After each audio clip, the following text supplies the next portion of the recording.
जय श्री कृष्णा, राधे राधे। आज इस वीडियो में हम आपको सुनाने जा रहे हैं वैशाख मास महात्म्य का 15वां अध्याय। इस अध्याय में हम आपको बताएंगे वैशाख मास में छत्रदान से हेमकांत का किस प्रकार उद्धार हुआ। आइए सुनते हैं 15वां अध्याय। नारद जी कहते हैं, एक समय विदेह राज जनक के घर दोपहर के समय श्रुतदेव नाम से विख्यात एक श्रेष्ठ मुनि पधारे, जो कि वेदों के ज्ञाता थे। उन्हें देखकर राजा बड़े हर्षोल्लास के साथ उठकर खड़े हो गए और मधुर पर्क आदि सामग्रियों से उनकी विधि पूर्वक पूजा करके राजा ने उनके चरणोदक को अपने मस्तक पर धारण किया। इस प्रकार स्वागत सत्कार के पश्चात जब वे आसन पर विराजमान हुए, तब विदेह राज के प्रश्न के अनुसार वैशाख मास के महात्म्य का वर्णन करते हुए वे इस प्रकार बोले। श्रुतदेव जी ने कहा, राजन, जो लोग वैशाख मास में धूप से संतप्त होने वाले महात्मा पुरुषों के ऊपर छाता लगाते हैं, उन्हें अनंत पुण्य की प्राप्ति होती है। इस विषय में एक प्राचीन इतिहास का उदाहरण दिया जाता है, वह सुनो। पहले वंग देश में हेमकांत नाम के विख्यात एक राजा हुआ करते थे। वो कुशकेतु के पुत्र, परम बुद्धिमान और शस्त्रधारियों में श्रेष्ठ थे। एक दिन वो शिकार खेलने में आसक्त होकर एक गहन वन में जा घुसे। वहां अनेक प्रकार के मग और वाराह आदि जंतुओं को मारकर जब वे बहुत थक गए, तब दोपहर के समय मुनियों के आश्रम पर आए। उस समय आश्रम पर उत्तम व्रत का पालन करने वाले शतर्षि नाम वाले ऋषि समाधि लगाए बैठे थे, जिन्हें बाहर के कार्यों का कुछ भी ज्ञान नहीं होता था। उन्हें निश्चल बैठे देखकर राजा को बड़ा क्रोध हुआ और उन्होंने उन महात्माओं को मार डालने का निश्चय कर लिया। तब उन ऋषियों के 10,000 शिष्यों ने राजा को मना करते हुए कहा, ओ खोटी बुद्धि वाले नरेश, हमारे गुरु इस समय समाधि में स्थित हैं। बाहर कहाँ क्या हो रहा है इसको ये नहीं जानते, इसलिए इन पर तुम्हें क्रोध करना उचित नहीं है। तब राजा ने क्रोध से विवल होकर शिष्यों से कहा, द्विज कुमारों, मैं मार्ग से थका मांदा यहाँ आया हूँ, यदि तुम लोग मेरा आतिथ्य कर दो। राजा के ऐसा कहने पर वे शिष्य बोले कि हम लोग भिक्षा मांगकर खाने वाले हैं। गुरुजनों ने हमें किसी के आतिथ्य के लिए आज्ञा नहीं दी है। हम सर्वथा गुरु पर अधीन हैं, अतः हम तुम्हारा आतिथ्य कैसे कर सकते हैं। शिष्यों का यह कोरा उत्तर पाकर उस राजा ने उन्हें मारने के लिए धनुष उठा ही लिया और इस प्रकार कहा, मैं हिंसक जीवों और लुटेरों के भय आदि से, जिनकी अनेकों बार रक्षा करता आया हूँ, जो मेरे ही दिए हुए दानों पर पलते हैं, वे आज मुझे ही सिखलाने चले हैं। ये मुझे नहीं जानते, ये सभी बड़े कृतज्ञ और अभिमानी हैं। इन आतताइयों के मार डालने पर मुझे कोई विशेष दोष नहीं लगेगा। ऐसा कहकर वो कुपित होकर धनुष से बाढ़ छोड़ने लगा। बेचारे शिष्य आश्रम छोड़कर भय से भाग गए। भागने पर भी हेमकांत ने उनका पीछा किया और 300 शिष्यों को मार गिराया।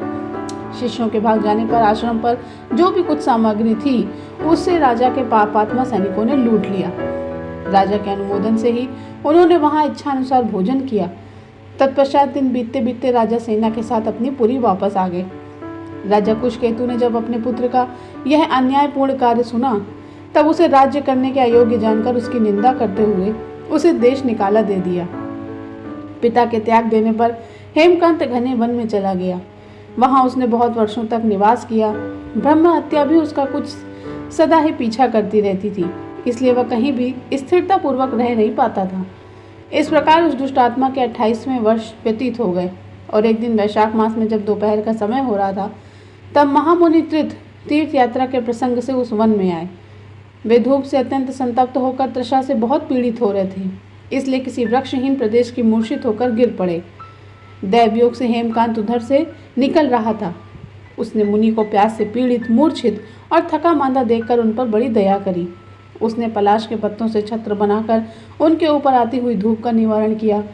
स्वयं मुनि के मस्तक पर छाता लगाए खड़ा रहा और तुम्बी में रखा हुआ जल उनके मुंह में डाला। इस उपचार से मुनि को चेतना आई और उन्होंने क्षत्रिय के दिए हुए पत्ते के छाते को लेकर अपनी व्याकुलता दूर करी।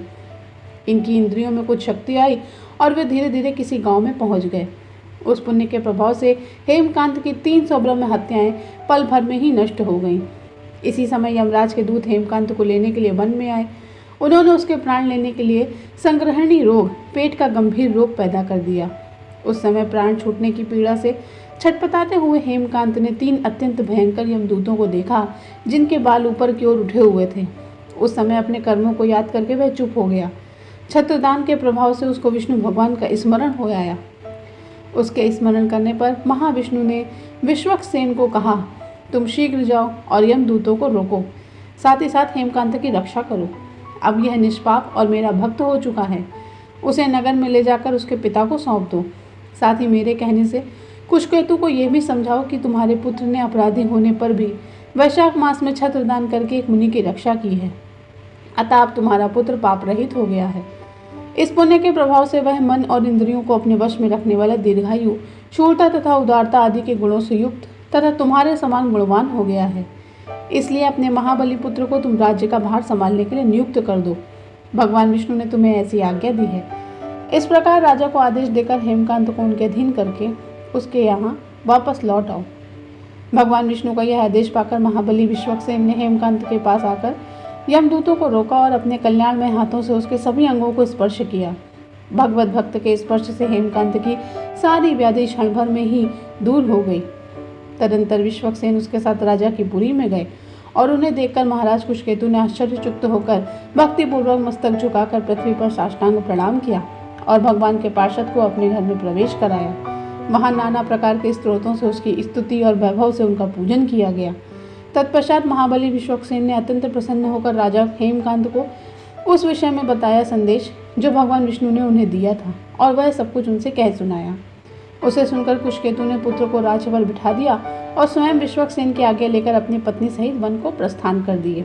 तदनंतर महामना विश्वक्सेन हेमकांत से पूछकर उसकी प्रशंसा करके श्वेत द्वीप में भगवान विष्णु के समीप चले गए।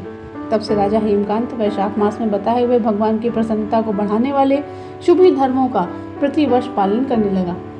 वे ब्राह्मण भक्त, धर्मनिष्ठ, शांत, जितेंद्रिय और सभी प्राणियों के प्रति दयालु और संपूर्ण यज्ञों की दीक्षा में स्थित रहकर सब प्रकार की संपदाओं से संपन्न हो गए।